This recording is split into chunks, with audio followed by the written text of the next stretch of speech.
এই কন্টেন্টটি শুধুমাত্র শিক্ষামূলক উদ্দেশ্যে তৈরি। আমি কোনো সেবি নিবন্ধিত বিনিয়োগ উপদেষ্টা নই। এখানে শেয়ার করা তথ্য শুধুমাত্র ব্যক্তিগত মতামত এবং শিক্ষামূলক বিশ্লেষণ। এটি কোনো ধরনের বিনিয়োগ পরামর্শ নয়। স্টক মার্কেটে বিনিয়োগ ঝুঁকিপূর্ণ, তাই বিনিয়োগের আগে নিজের গবেষণা করুন এবং প্রয়োজনে একজন যোগ্য আর্থিক উপদেষ্টার সাথে পরামর্শ করুন। নমস্কার বন্ধুরা, মার্কেট প্লেস বাংলায় আপনাকে আবারও একবার স্বাগত জানাই। আপনার ফাইন্যান্সিয়াল ফ্রিডমের লক্ষ্যে আমি রয়েছি আপনাদের সঙ্গে প্রণব। বন্ধুরা, মার্কেটে আশা করছি এখন আর কোনো ভয় নেই, অর্থাৎ ভয় আউট।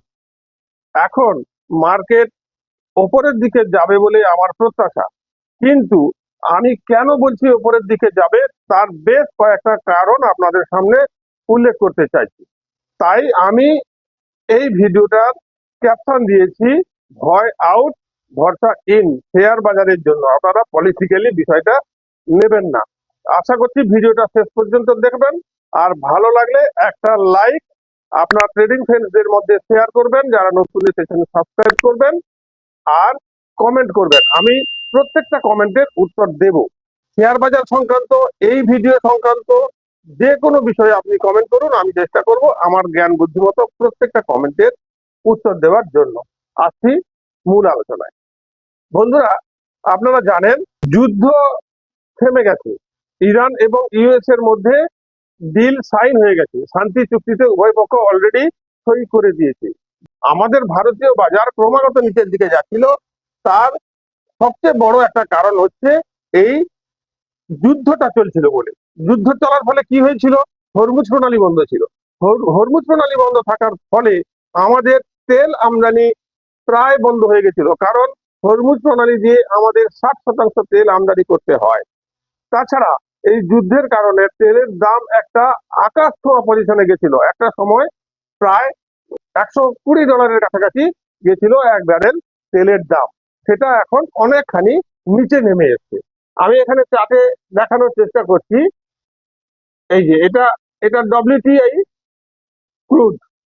এটা দেখুন, যুদ্ধের সময় ঠিক যে জায়গা থেকে উপরের দিকে যাওয়া শুরু করেছিল, অর্থাৎ 67-68, এই জায়গা থেকে 69, এই জায়গা থেকে উপরের দিকে ক্রমাগত 120-র কাছাকাছি গিয়েছিল। তেলের দাম কিন্তু একদম ঠিক সেই জায়গাতেই আবার এসে গেছে, প্রায় সেই জায়গার কাছাকাছি এসে গেছে। তাহলে তেলের এফেক্ট আমাদের মতো উন্নয়নশীল দেশের ক্ষেত্রে বিরাট থাকে। তেলের দাম বাড়ালে আমাদের ইকোনমিতে বিরাট প্রভাব পড়ে, ইকোনমিক গ্রোথ কমে যায়। কিন্তু তেলের দাম যে জায়গায় ছিল সেই জায়গায় ফিরে এসেছে। তার মানে এখন আমাদের ইকোনমি স্বাভাবিক জায়গায় আছে, কোম্পানিগুলোর কস্টিংও নর্মাল জায়গায় এসেছে। 1 নম্বর ভয় আউট। 2 নম্বর হচ্ছে যেটা ডলারের নিরিখে টাকার দাম। ডলারের নিরিখে টাকার দাম যুদ্ধ পরিস্থিতিতে নয়, যুদ্ধ পরিস্থিতির আগে থেকে ক্রমাগত উপরের দিকে যেতে শুরু করেছিল। এখানে যখন 90-এর কাছাকাছি এসেছিল একটা সময়, এটা আমি ডলার সঙ্গে রুপির মার্কেটটা চার্ট খুলেছি। একটা সময় এটা জানুয়ারি 28, আচ্ছা জানুয়ারি মাসে একটা সময় দেখা গেছিল যে $90 কাছাকাছি এসেছিল। বাড়তে বাড়তে আমরা আশা করেছিলাম 90-এর কাছে গিয়ে হয়তো নিচের দিকে নেমে যাবে। কিন্তু যুদ্ধটা এসে যাওয়ার ফলে একটু ফল করার পর ক্রমাগত টাকার দাম ঊর্ধ্বমুখী হয়েছে। ডলারের নিরিখে টাকার দাম ঊর্ধ্বমুখী, অর্থাৎ টাকা উইক হয়েছে। কিন্তু সেই জায়গা থেকে যেখানে চলে গেছিল 96-97-এর কাছাকাছি, সেখান থেকে এখন মোটামুটি ধীরে ধীরে নিচের দিকে আসতে শুরু করেছে। তাহলে টাকার দামটা যদি নিচের দিকে আসছে মানে স্ট্রং হচ্ছে। ধীরে ধীরে টাকার দাম যদি স্ট্রং হতে থাকে, সেটাও আমাদের ইকোনমির ক্ষেত্রে এবং আমাদের কোম্পানিগুলোর ক্ষেত্রে একটা বিরাট পজিটিভ পয়েন্ট। এটা গেল নাম্বার 2, ভয় আউট। নাম্বার 3 হচ্ছে মূলত আমাদের মার্কেটটা ডাউন হওয়া শুরু হয়েছিল, টপে গিয়ে ডাউন হওয়া শুরু হয়েছিল যখন ইউএস আমাদের উপর অতিরিক্ত একটা ট্যারিফ চাপিয়েছিল। সেই জায়গা থেকে আমাদের বাজারটা দুমদাম করে নিচের দিকে যেতে শুরু করেছিল। কিন্তু সেই ট্যারিফটাও উঠে গেছে, এখন আর নেই। তাহলে সেটাও আমাদের মার্কেটের ক্ষেত্রে একটা পজিটিভ নিউজ। তাহলে 3 নম্বর পয়েন্ট হলো যে ইউএস এর সঙ্গে ইউএস আমাদের উপর যে ট্যারিফটা চাপিয়েছিল সেটাও নেই। তাহলে আর ভয়টা কোথায়? মার্কেটে এখন আপাতত আর কোনো ভয়ের জায়গা নেই।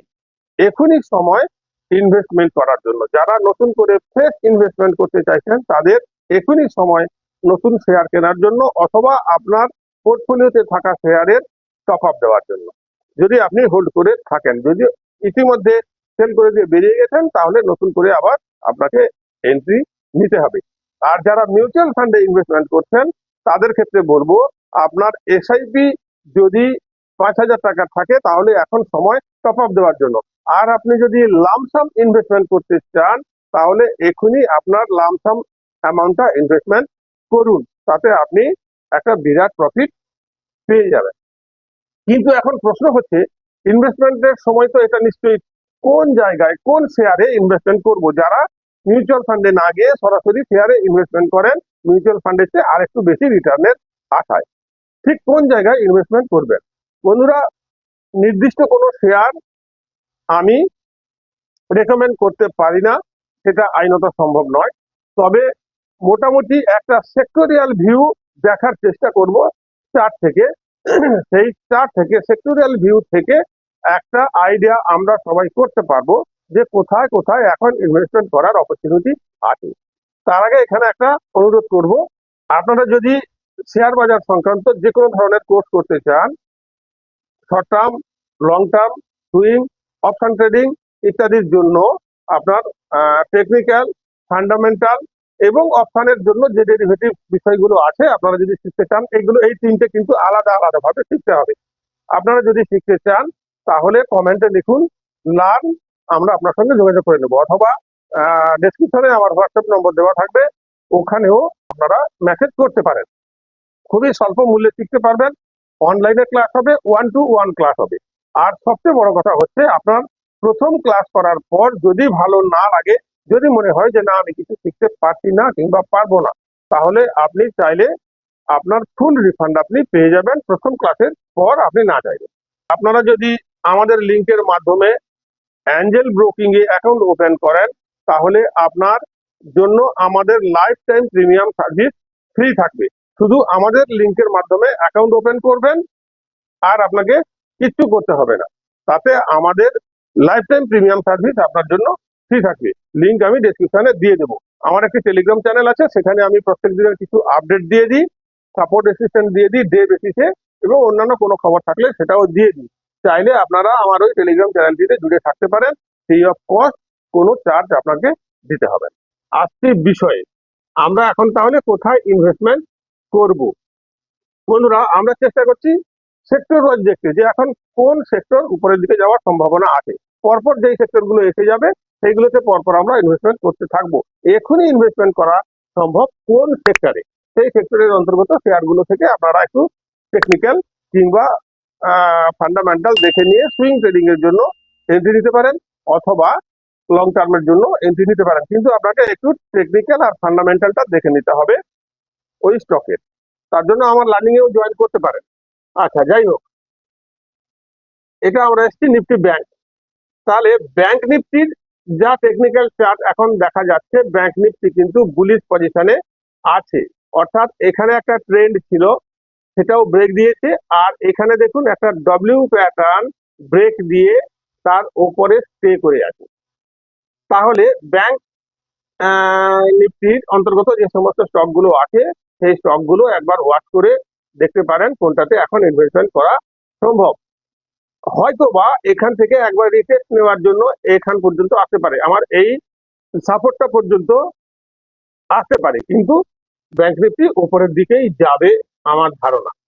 Next, Nifty IT.